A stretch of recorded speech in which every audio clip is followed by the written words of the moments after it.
really, really thrilled and moved to be here. Every time I come to these offices, I think about something that happened 2 blocks away from here. In 1939, Billie Holiday walked on stage in a hotel in Midtown Manhattan, and she sang for the first time a song that later became famous. A lot of you will know it. It's a song called Strange Fruit. It's a song about the lynching of African American men in the South. It's the idea that their mutilated, murdered bodies hang from the trees, and that's the strange fruit native to the South. That night, Billie Holiday got a warning from the agents of a man called Harry Anslinger, and the warning effectively said, stop singing this song. And I opened my book, Chasing the Scream, with that story, with that moment. And I know at first it can seem a bit jarring to people. What's this got to do with the war on drugs? I think this moment here, very close to where we're standing now, and also ended a few other blocks further down, tells us so much about the drug war, what the drug war was about at the start, what it's about now in this country, and what it's about across the world, including places like the Philippines. So, that man who gave her this warning, Harry Anslinger, was a government bureaucrat. And he'd taken over the Department of Alcohol Prohibition just as alcohol prohibition was ending. So he's got this big government bureaucracy with nothing to do. And he wants to keep it going. And he built a new purpose for his department around 2 intense hatreds that he had. So he's the first person to ever use the phrase war on drugs, way before Nixon, way before Reagan. And he built it around 2 intense hatreds. One was a really intense hatred of African Americans. And he was so racist that he was regarded as a crazy racist in the 1920s, right? He used the N-word so often in official police memos. His own senator said he should have to resign. And he had a really intense hatred of people with addiction problems because of some bad experiences he had as a child.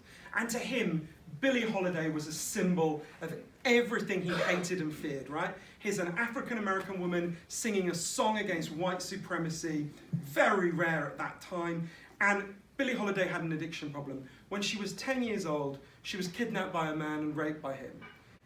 Wilbur Rich was his name. He was sent to prison for a year. She was sent to prison for a year and a half. They sent her to a place run by nuns. It was a de facto prison. They told her she was a whore. She brought it on herself. When she refused to accept this story, they punished her by locking her overnight with dead bodies, all sorts of terrible things. Eventually, Billie Holiday ran away. She went to find her mother. Her mother was here in New York City. Her mother was working in a brothel. So Billie Holiday starts working, in inverted commas, alongside her. She's raped as a child by men for money, night after night after night, day after day. And to deal with the trauma and the pain and the grief of what happened to Billie Holiday, by the time she stands a few blocks from here and does this brave thing, she sings Strange Fruit, she had a very severe addiction problem, both initially to alcohol and by then to heroin as well.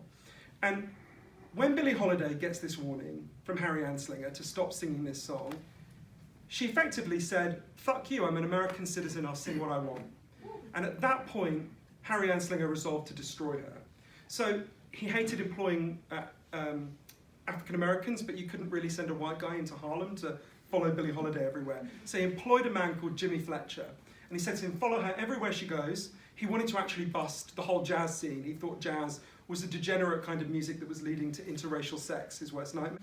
So he says to Jimmy Fletcher, follow her everywhere, document her drug use. Jimmy Fletcher, the position was called a bag man. Jimmy Fletcher follows her everywhere for 2 years. He dances with her, he watches everything she does, and Billie Holiday was so amazing that Jimmy Fletcher fell in love with her. And his whole life he felt really ashamed of what he did. He busts her, she's put on trial. The trial was called the United States versus Billie Holiday. She said that's how it fucking felt. She's sent to prison for 18 months. She doesn't sing a word in prison. But then, when she gets out, the cruelest thing happens. So to sing anywhere where alcohol was served, which was pretty much everywhere you could sing in New York at the time, you needed to have what was called a cabaret performer's license. Anslinger makes sure she doesn't get it. Her friend Yolanda Bavan, who's still alive here in New York, said to me, what's the cruelest thing you can do to a person? Is to take away the thing they love.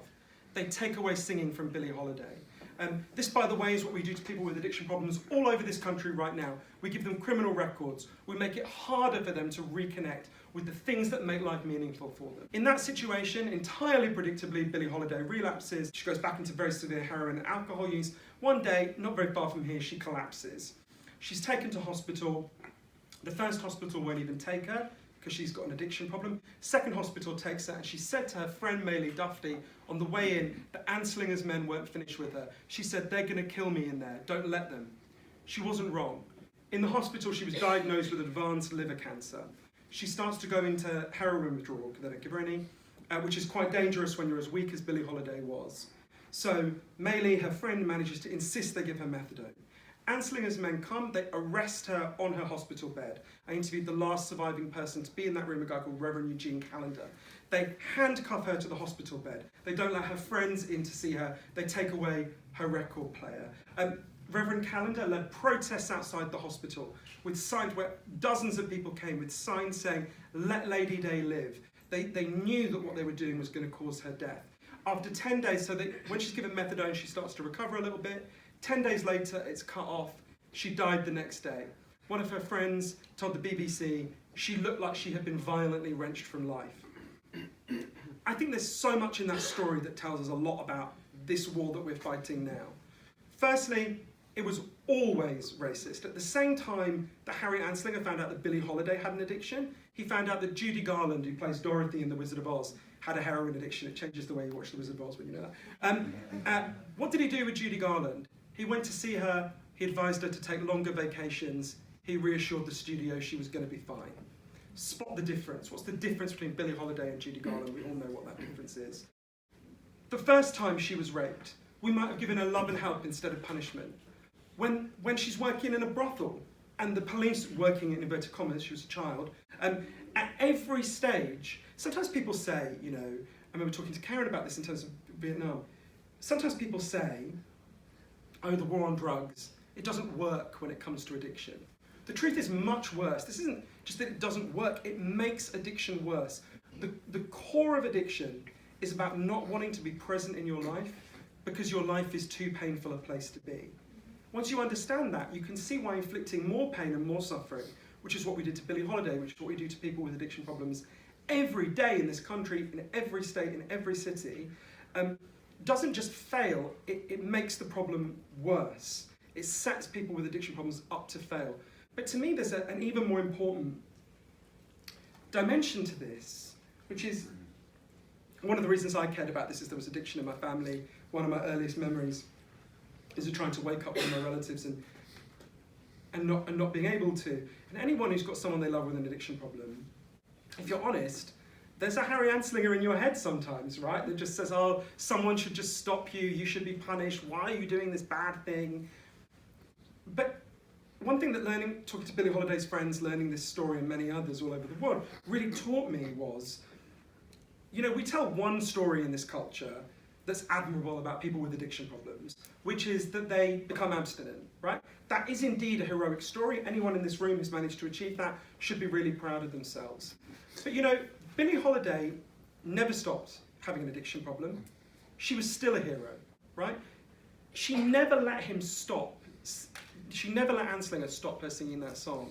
She would find somewhere in the United States where she was allowed to sing without a license. She would go to the worst parts of the Deep South, the most racist and brutal parts, where they would throw bottles at her and threaten to kill her. And she sang that song. I remember speaking to one of her friends, Yolanda Bavan, and saying to her, I asked her, what would you say to Billie Holiday if you could talk to her now? Which is always a good question to ask people, journalist tip. And she said to me, she was talking about how Billie Holiday thought Anslinger had completely destroyed her, that she would be completely forgotten by the time she died. And she said to me, I would say to her, Billie, this morning I went into Whole Foods in Columbus Circle and they were playing your songs. Nobody forgot you, baby.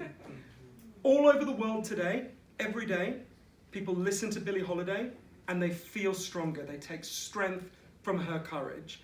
And all over the world today, we are still, with a few honourable exceptions, which are heroic, I'm sure we'll talk about, we are following Harry Anslinger's script, and it is making people weaker and sicker than they need to be.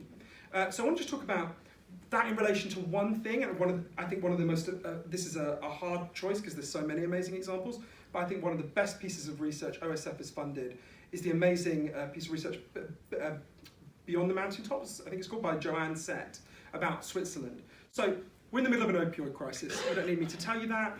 Catastrophic opioid crisis.